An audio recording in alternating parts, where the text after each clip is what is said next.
Hello friends and welcome to another edition of Bronco Sports Weekly. I'm Sean Fagan. Let's take a look at some of the action from last week. Women's basketball had a perfect week in conference play, defeating Kent State 54-40 on the road and edging out Bowling Green 55-54 at University Arena on Sunday. It was a dramatic finish against the Falcons as Corey Buchanan drove the lane and sank a jumper off the glass with just 4.6 seconds remaining and the Broncos trailing. Markeisha Harris finished with double-doubles in both games, notching 11 points and 11 boards against Kent and 13 points and 10 rebounds against the Falcons.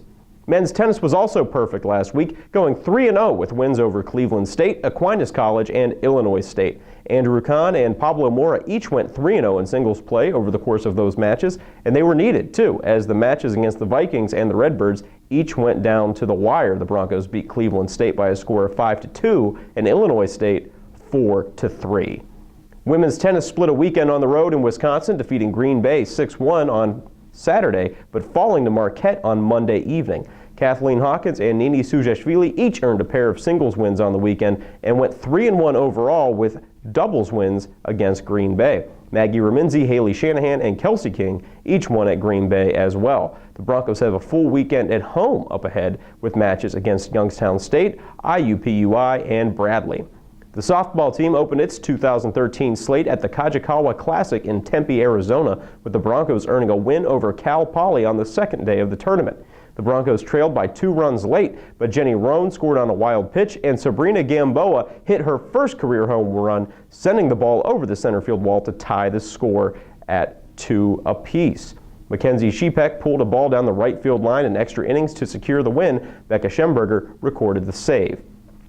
Hockey split with Miami in a home series at Lawson Ice Arena, taking the Friday night contest 2-0 before falling 4-0 on Saturday to the Redhawks. Jordan Osterley gave the Broncos a 1-0 lead in the first period, and Chase Balassi tacked on an insurance goal 46 seconds into the third period to seal the deal. Frank Slabowski made 32 saves in the win. Men's basketball also earned a split last week, extending their win streak to 7 games with a win over Kent State on Wednesday before falling to Ball State on the road on Saturday. Shane Whittington had a double-double of 21 points and 13 rebounds against the Golden Flashes, while Darius Paul had 13 points and 11 boards against the Cardinals. David Brown had a career-high 22 against Kent State on Wednesday. And now let's take a look at some of the highlights from last week. Men's basketball taking on the Kent State Golden Flashes. The Broncos looking for their first win against Kent State in 7 opportunities. David Brown coming off the bench, dropping a career-high 22 on Kent State. He was part of a combined effort where a lot of different Broncos contributed. Connor Tavey taking the pass in the paint and laying it in. And Nate Hutchison, 30 points away from 1,000 for his career, backs down his man, lifts the left-handed layup. The Broncos would come back from a halftime deficit. They would defeat Kent State by a final score of 82-76. Bronco hockey hosting the Miami Redhawks, a battle of first and second place in the CCHA. Frank Slabowski was a wall for the Broncos. 32 saves in the contest, kept them in the midpoint. Broncos led 1-0 after 1. Early in the third period, Chase Balassi, that one a seeing eye shot through the goalie. The Broncos would take a 2-0 lead. They would make that lead stand. Again, Slabowski with the shutout. The Broncos defeat Miami 2-0. Bronco women's basketball hosting the Bowling Green State Falcons on Sunday. The Broncos have had the Falcons' number lately, despite the fact that Bowling Green ranks as one of the perennial powers in the Mid-American Conference. That held true again on Sunday. Miracle Woods on the fast break, putting it up with the left hand. And a little bit later, Ariel Anderson, as the shot clock winds down, lays it in with the left hand. The Broncos would take a 6-point lead. Entering the half, they led Bowling Green 26-20, but the Falcons would come storming back in the second half, and the Broncos had to hold them off. Markeisha Harris had a double-double, 13 points, 11 rebounds, her second straight game with a double-double, and Corey Buchanan hit a jumper with 5 seconds remaining as the Broncos defeat Bowling Green 55-54. Welcome back to Bronco Sports Weekly. I am joined by the junior center fielder for your Bronco baseball team. They're going to an awful place this weekend, Malibu, California, as I watch the snowflakes fly behind us in the windows here. Vinnie Booker joining us here on Bronco Sports Weekly. Vinnie, you're the leadoff hitter for the Broncos, and as you told me before the interview that your responsibility is to get on base. I understand you like to lean into a couple pitches. Yeah. Last year I think I had between 8 and 10. I think it was 11 hit-by pitches. In practice, our whole team, not just me, we stress getting hit by pitches. If our overall team on-base percentage goes up, stolen bases will go up, runs will go up, and opportunities for us to drive runs in will go up. So, yeah, walks, hit by pitches is huge in our team philosophy. You told me there's actually a form to it. I mean, you're practicing it a lot, but there's a way to do it where you can maybe get hit in a place where you're not going to hurt yourself or hurt the team. Right. We practice it daily with tennis balls, obviously not with real balls. But we try and stay away from getting hit in the hands, ankles, head. But anywhere else, we want to wear it for the team and get to first base. And part of that form, I guess you would say, would be the reason that you've been so durable. You started all 55 games for the Broncos last season. It's a long grind. The season obviously starts in mid-February. It goes until May. What do you do to take care of yourself in season? Yeah, I mean, in season, we're in the weight room 2 or 3 times a day, so I really focus. The limited time we're in there, I focus on maintaining my strength, stretching.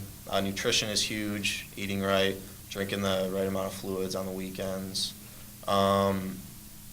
It's tough with class and baseball and travel, but getting the right amount of sleep, that's very important to me, feeling fresh every day.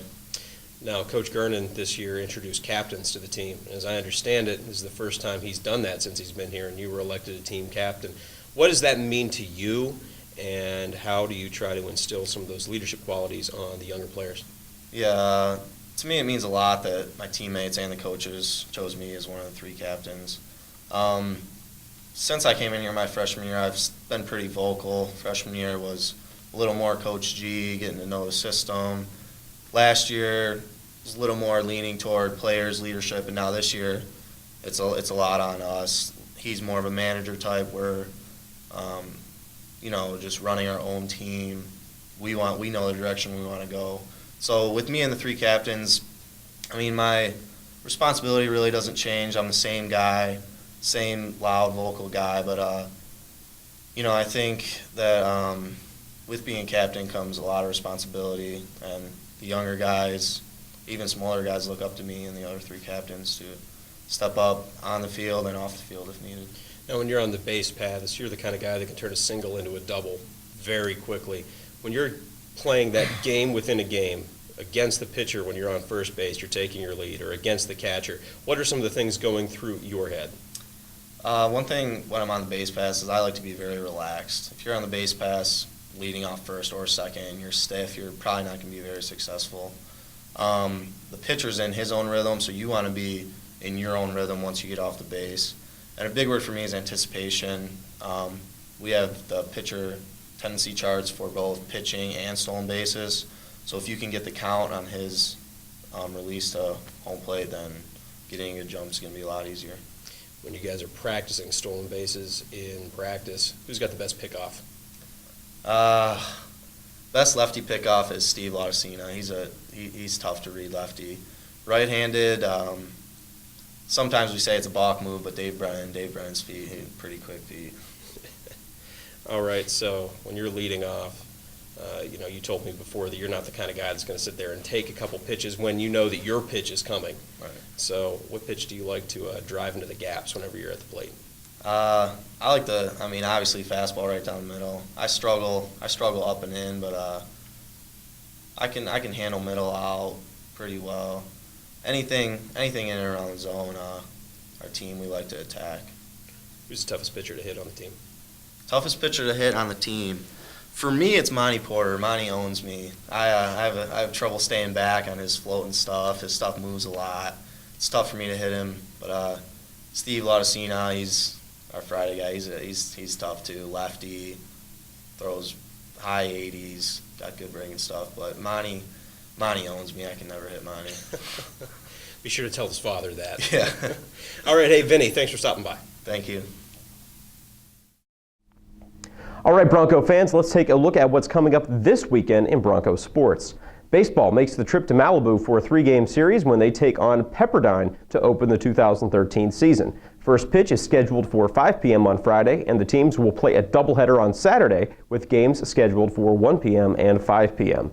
Women's tennis comes home after 4 straight matches on the road when they take on Youngstown State on Friday night. That will be followed by a Saturday home doubleheader when the Broncos welcome the IUPUI Panthers and the Bradley Braves to West Hills Athletic Club. been a good start for the Broncos. They're 4-2 on the season, and odds are they'll tack onto that wins total this weekend. Live stats will be available on WMUBroncos.com. Men's tennis will host a home doubleheader of their own this week, albeit on Friday, when they welcome the Valparaiso Crusaders and the Youngstown State Penguins. Broncos are celebrating the 90th anniversary of men's tennis at Western Michigan. Be sure to come out and grab a commemorative poster. Live stats for those matches will also be on WMUBroncos.com. Men's basketball will face a pair of MAC opponents this week, traveling to Bowling Green for a Wednesday night tilt before coming home to host the Northern Illinois Huskies on Saturday night. That game will be aired on Sports Time Ohio and is a 6:04 tip, the second Saturday night game this season for the Broncos. As always, we encourage you to come out and show the television audience the best fans in the MAC are in Kalamazoo.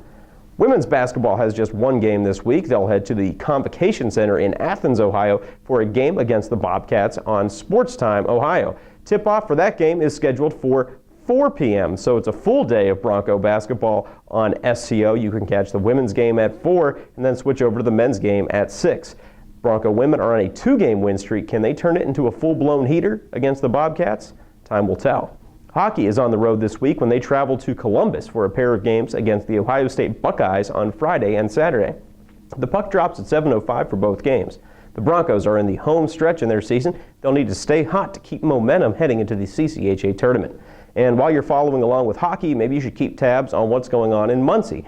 After a rare weekend off, the gymnastics team will be back in action when they face off against conference opponent Ball State. That competition scheduled for 7 p.m. on Friday. They won't be the only team competing there. The track and field team will be at the Ball State Quad, which starts early in the day on Friday.